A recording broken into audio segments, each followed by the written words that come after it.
Fala galera, aqui é o Gabriel e hoje é dia de Universo Absoluto aqui no canal. Saiu a última edição da Mulher Maravilha Absoluto. Chegamos à edição 17. A Diana enfrenta sua maior adversária até agora, a Zatanna. A HQ é escrita por Kelly Thompson e ilustrada por Hayden Sherman. Além da edição 17, também vamos falar da edição anual, que saiu recentemente e está incrível com ilustrações de D. Lullis. E pessoal, já vai deixando aí o seu bate-like, o bate-comentário, isso daqui ajuda demais aqui o canal. Beleza? Esse era o recado que eu queria dar, bora pro vídeo.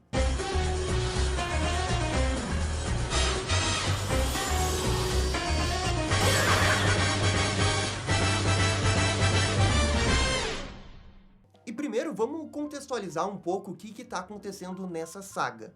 A Veronica Cale formou uma equipe chamada Esquadrão Suicida, composta apenas por mulheres que são vilãs da Mulher Maravilha, e também a Zatanna. A equipe ataca a Amazona durante uma festa de inauguração de uma nova ala do Museu de História de Gateway City. A Diana está impossibilitada de fazer magia por conta de um feitiço realizado pela Zatanna nas últimas edições. E agora sim, dado todo o contexto, vamos começar com a edição 17. Enquanto controla a Amazona, a Zatanna pede para a giganta verificar o perímetro. Algo que a grandona não gosta muito, já que a Zatanna não é para ser a líder. Mas a mesma usa sua magia, que passa pela Diana, para convencer a giganta. Quanto a Diana, ela ainda está consciente, apesar de não ter controle da sua magia. E diz que a Zatanna irá pagar por isso. Ela tenta golpeá-la com um soco, mas o feitiço da Zatanna a impede. A maga diz que isso logo irá acabar. Não é para ela se preocupar. Utilizando a magia de Diana, ela conjura um feitiço que a liberta do controle do parasita Starro, que estava dentro do seu corpo. Ao cuspi-lo, Zatanna apenas destrói o alienígena com suas mãos. A feiticeira agradece ajuda, enquanto Diana comenta que isso foi um erro, pois agora ela tem os nomes da feiticeira. Acontece que Zatanna não tinha outra escolha, só assim para ficar livre da Veronica Cale, e ela se teletransporta dali. E quem não ficou nada feliz com tudo isso que está acontecendo foi a Veronica Cale. Na área 41, Cale observa tudo pelos monitores e fica indignada com a astúcia da Zatanna em conseguir se livrar do parasita. Para piorar, antes de sair, a Zatanna citou o nome da Cale para a Mulher Maravilha. A chafona estava tentando evitar justamente isso. Cale pede para levar uma outra feiticeira imediatamente, mas ela é informada que a Cuca não está disponível. Não é hoje que a gente vai ver a Cuca Absolute. Uma pena. Cale diz que tem uma alternativa, e que é para enviar ele, sem revelar a identidade dessa pessoa. Esse ser é mais poderoso que a Zatanna, mas ainda mais difícil de controlar. Cale sabe disso, mas ordena que ele seja preparado mesmo assim. E quem será que é essa pessoa mais poderosa que a Zatanna? De volta ao museu, Diana recupera seus poderes com a ausência da Zatanna. A Amazona está chateada com a Doutora Veneno, pois ela não cumpriu sua parte do acordo de ser boazinha. A cientista se justifica, dizendo que isso não foi ideia dela. E a Diana entende que ela é mais uma vítima do que uma vilã aqui, e a aprisiona numa esfera, e depois a joga para longe. E eu digo, bem longe. A Diana pergunta quem é a próxima, e ela é surpreendida com um golpe violento da giganta. Quando ela tenta pisar na Amazona, a guerreira segura o seu pé e a joga para longe. A Mulher Leopardo aparece na sequência, e ela é rápida. Mas Diana também, e ela consegue arremessar a felina para longe. Nesse meio tempo, a Mulher Maravilha grita pelo Pegasus vir ajudá-la. A Diana é golpeada novamente pela giganta, e depois se vê presa pelas duas vilãs. Por sorte, Pegasus vem ao seu resgate, e com um poderoso lança-chamas, afasta o trio, libertando a heroína. A Mulher Leopardo e a Rainha fogem para a água por causa das chamas, e a luta fica focada na giganta. Diana leva um outro golpe, e depois mais dois, e fica desacordada. Ela é pega pelo cabelo e arrastada até o lado de fora. Giganta mostra a Amazona derrotada para a população, e questiona se essa é realmente a sua heroína. Finalmente, Diana recupera a consciência, pega um pedaço do cabelo da giganta e a mistura na sua bolsa de poções. Isso cria uma magia que permite ela ficar gigante, e as duas ficam lado a lado. Pois é, batalha de gigantes. Agora sim, Diana está de igual para igual e soca para longe a vilã. É nesse momento que ela aproveita para conversar com seus amigos e pedir que eles busquem abrigos. Diana ainda explica que a rainha peixe se chama Ara e a outra é a mulher leopardo, mas não sabe por que elas estão a atacando. Essa conversa distrai a nossa guerreira, que é atacada por trás pela giganta. A luta fica realmente muito pesada e Bárbara Minerva foge dali. Giganta não aceita a ajuda de suas colegas. Ela quer destruir Diana sozinha. A heroína consegue novamente se livrar de sua adversária e corre dali em direção a um beco, na qual a giganta não consegue entrar. A vilã ficou ainda maior, e é nesse beco que a Diana consegue novamente pegar outro pedaço do cabelo para equilibrar as chances. Diana fica gigante ao quadrado e ataca sua adversária com um poderoso gancho, e ela sai voando. Giganta aumenta novamente de tamanho, e a Diana novamente usa sua magia para ficar maior. Agora elas estão no tamanho nível Kaiju. E em narração, a Mulher Maravilha fala que uma batalha dessas proporções iria causar muitos danos colaterais na cidade. Por isso, ela dá o maior soco que consegue, o que faz a giganta voar quilômetros pelo céu e cair numa ilha com um enorme campo. A Diana realiza um mata-leão, até a giganta finalmente ficar desacordada. Enquanto isso, um estranho ser pegando fogo aparece diante da Mulher Leopardo e da Ara. Ele se aproxima da Mulher Leopardo, enquanto que a Ara foge dali com medo. E esse ser chama a Mulher Leopardo de Priscila. E no caso é Priscilla Rich, que, para quem não sabe, foi a primeira Mulher Leopardo das HQs da Mulher Maravilha. Não é a mais popular, porque a mais popular é a Bárbara Minerva, mas nesse universo a Bárbara Minerva é a melhor amiga da Diana. Talvez no futuro, né, a Bárbara vire uma Mulher Leopardo, mas por enquanto é essa outra a Mulher Leopardo. O vilão misterioso fala que irá libertá-la, e que precisa fazer isso para ter uma vantagem contra a Amazona. Então, ele ataca mortalmente a Mulher Leopardo, com a intenção de banhar sua lâmina no sangue da Priscila. De volta a Diana, a Amazona percebe que toda a cidade está assustada. Ela resolve o problema da giganta ao colocá-la para dormir. Só que quando Diana retorna para a cidade, encontra a Mulher Leopardo morta. Ela percebe que o sangue que estava nas veias da adversária era um sangue mágico. Finalmente, o homem misterioso de Cale é revelado. Um esqueleto em chamas, que reconhece que o sangue da Mulher Leopardo é mágico, e ele irá usá-lo para derrotar a bruxa, que no caso é a Diana. Com apenas uma citação mágica, o homem misterioso faz o braço da Diana derreter. E aqui termina essa edição 17. O nome dessa pessoa pegando fogo não é revelado, mas dá para dizer com uma certa segurança que é o Giovanni Zatara, o pai da Zatanna. Depois eu comento essa edição, vamos agora falar da HQ da Mulher Maravilha anual, que é uma HQ fantástica, assim, ó, maravilhosa. Eu acho, inclusive, que pode ganhar algum tipo de prêmio. Por isso eu recomendo muito que vocês assistam essa parte do vídeo. Mas eu também quero lembrar que essa história não faz parte dessa saga envolvendo a Zatanna. É uma história que se passa antes dos eventos dessa saga. Em Gateway, Diana aparece com seu elmo para ajudar duas crianças durante o incêndio. Elas estão bem, só que um pouco assustadas.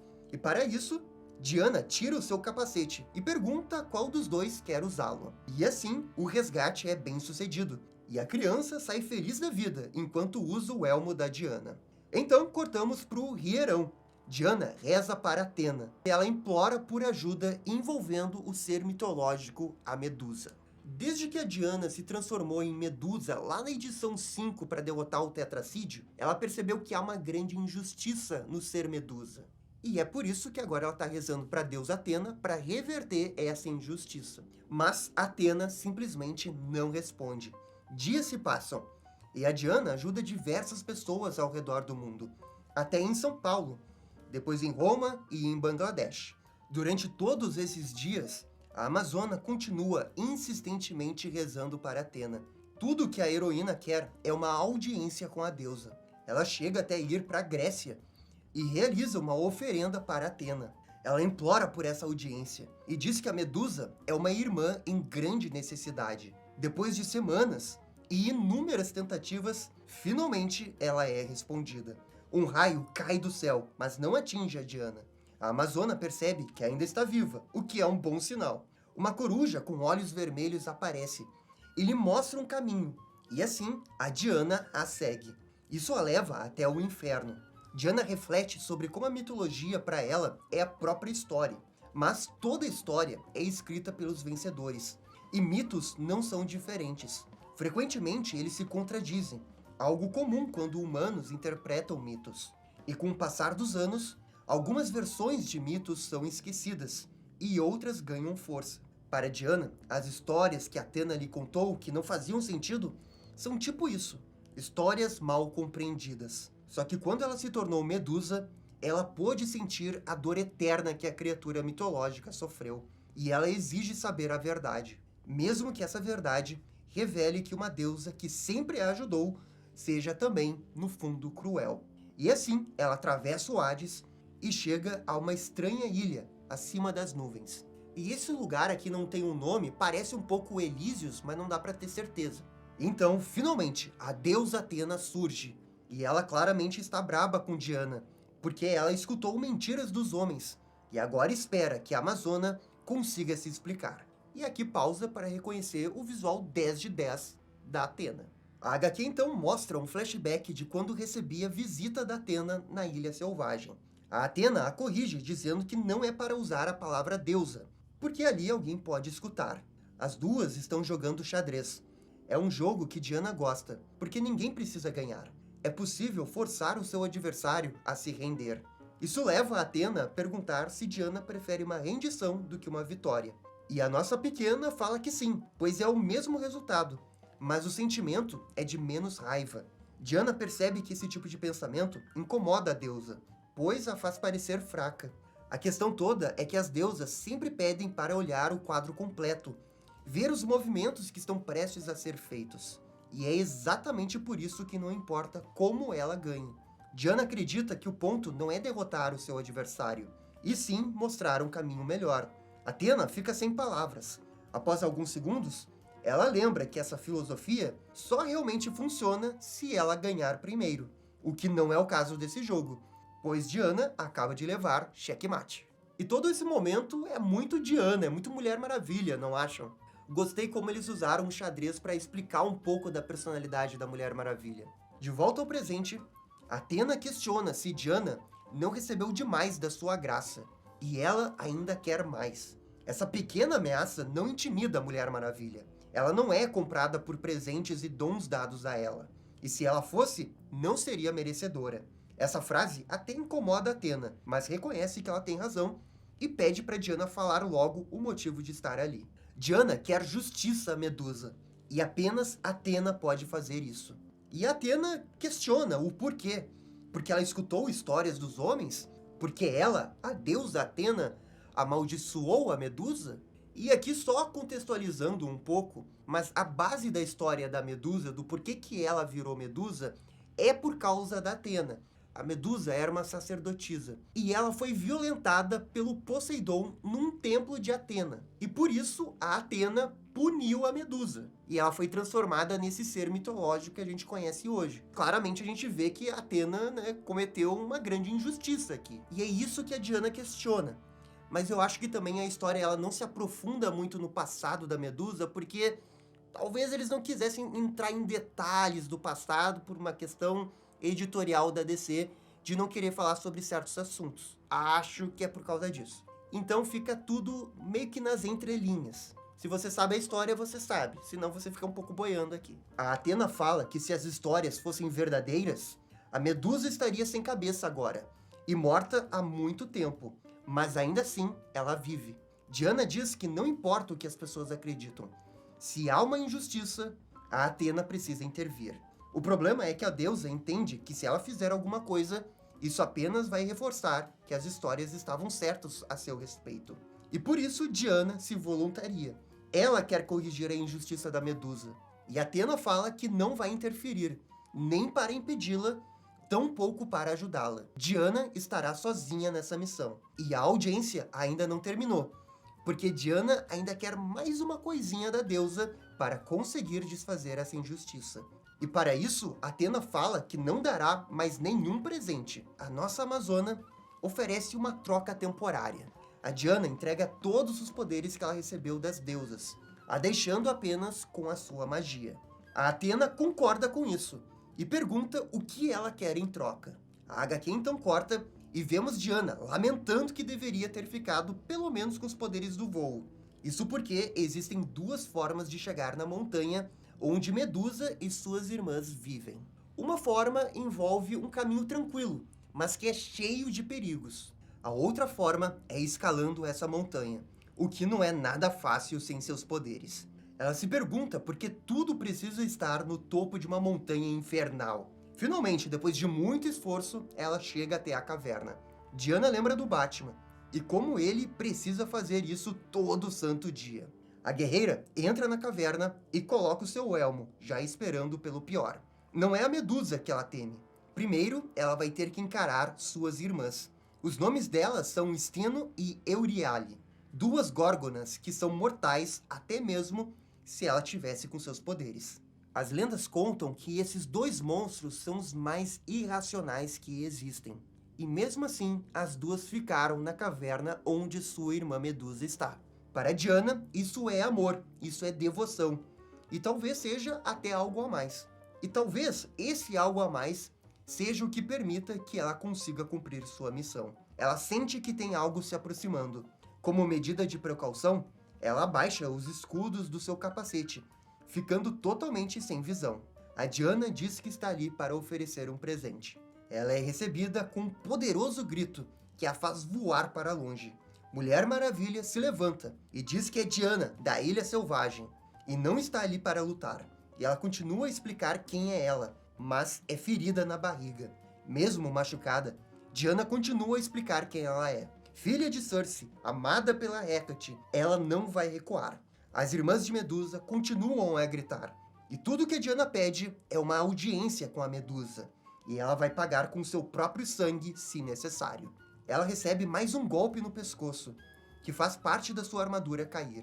Fica claro que as górgonas não querem matá-la, apenas prepará-la, como se estivessem brincando com a comida, preparando ela para a Medusa. E é enfim que o ser mitológico aparece, dizendo que esse é o fim da tola princesa Diana. A nossa heroína é presa na cauda da serpente, e é agora que a Diana vai ver se a troca que fez com Atena valeu a pena. A Diana explica que o maior horror em ser a Medusa é que ninguém mais realmente olha para ela. Ninguém vê no fundo dos seus olhos quem ela é no fundo da alma. Como Medusa, você nunca é notado, você nunca é percebido. E é nisso que Diana abre os seus olhos e não vira pedra. Esse foi o pedido que ela fez para Atena. A Medusa, depois de séculos, finalmente vê alguém nos olhos, e alguém que olha nos seus. Ela cai em lágrimas. E a Diana diz que vê ela. A punição da Medusa é tão cruel que ela esqueceu o que é bondade. A Medusa, por um momento, fica com raiva e solta a Diana. Ela se ergue, dizendo novamente que é Diana da Ilha Selvagem, filha de Cersei. Ela está ali como amiga, para oferecer uma forma dela se libertar dessa maldição. Contudo, essa liberdade vai depender um pouco da própria vontade da Medusa. O ser mitológico não quer ser enganado e cair numa armadilha. E a Diana fala que isso não é uma armadilha. Ela oferece o seu laço, o Ósia. E com esse laço, a Medusa poderá se transformar no que ela quiser, caso seu coração e mente realmente desejem por isso. A Medusa pergunta por que ela quer fazer isso. E a Mulher Maravilha comenta que no passado virou Medusa e entendeu parte de sua dor, parte do sofrimento de não poder ser vista. Foi assim que ela descobriu que os olhos são a verdadeira prisão. Diana ficou apenas um curto período de tempo naquela forma, e não imagina como é estar por milênios assim. A Medusa admite que esqueceu como era olhar para alguém e ser vista de volta. Ela agradece. Contudo, ela teme usar o laço e, por conta de toda a raiva acumulada em séculos, se transformar num monstro ainda pior. Diana explica que pelo menos será uma escolha dela, e não algo imposto por uma deusa. O que surpreende a Medusa. Afinal, ela sabe sobre como ela foi punida sem ter escolha. A verdade é que nem a Medusa se lembra o que realmente aconteceu. Percebendo que Diana realmente se importa com a verdade e com seu bem-estar, a Medusa aceita a barganha e irá usar o laço. A heroína enrola o laço e realiza o ritual. Uma grande explosão verde acontece e a Medusa começa a se transformar. E o monstro deseja retornar para sua forma original. E assim ela volta. Ela ganha asas de anjo e uma altura considerável. E não foi apenas a Medusa que mudou sua aparência, mas também suas irmãs. Ainda assim, a maldição continua. A Medusa ainda pode transformar alguém caso veja sua aparência. Só que pelo menos agora é uma aparência que ela desejou. As suas irmãs se reúnem e choram com tudo isso. Medusa agradece por tudo e fala que jamais irá esquecê-la. Ao sair, uma das irmãs diz que não acredita que ela foi curada por uma humana estúpida, e a outra a chama de Daina. A Diana apenas sorri com tudo isso e vai embora. Ela recupera seus poderes e se encontra com Athena, que admite que sempre admirou como ela jogava xadrez, sempre procurando soluções criativas. Se elas jogassem hoje, talvez a Diana vencesse. A princesa fala que esse foi o melhor elogio que já recebeu da Athena. E aqui termina a HQ. E olha, eu gostei pra caramba dessa história. A narrativa eu acho que é muito bem contada, eles amarram bem a troca pra ter o payoff lá na frente. Eu acho que é algo bem da Diana ir buscar uma redenção, alguma forma de justiça, o que der pra Medusa. Porque ela entende que o lado da Medusa é de sofrimento eterno, e isso não condiz com o que ela sofreu. Muito embora tenha esse problema da HQ não poder se aprofundar no que realmente aconteceu. Mas aí, realmente, eu acho que é uma coisa editorial da DC que não permitiu. E também a ilustração de Delulis é 10 de 10, né? A Diana, nesse traço, nessas cores, impecável, assim, é 10 de 10. Agora, quanto à HQ 17, foi uma boa edição. Gostei que eles colocaram Zatara aqui, já era uma coisa inesperada. Com certeza a Zatanna vai continuar aparecendo, é a saga da Zatanna. Não é coincidência que colocaram Zatara no final da HQ, vai ter alguma troca entre Zatara e Zatanna. Vamos ver como essa saga vai se desenrolar, mas ela tá prometendo ser muito boa. Galera, é isso, essa é a minha opinião. Por favor, comentem aqui embaixo o que vocês acharam dessas duas edições. E no mais, muito obrigado por acompanhar o vídeo até o final. Eu fico por aqui e vocês estão ligados? Dale DC! E esse foi o vídeo da edição 17 de Mulher Maravilha Absoluto. E aí, gostaram? Não gostaram? Deixem suas opiniões nos comentários. E se curtiram o vídeo, deixa aquele joinha e inscreva-se no canal para ficar sabendo absolutamente tudo sobre Batman. Obrigado, gente, e até a próxima. Tchau, tchau!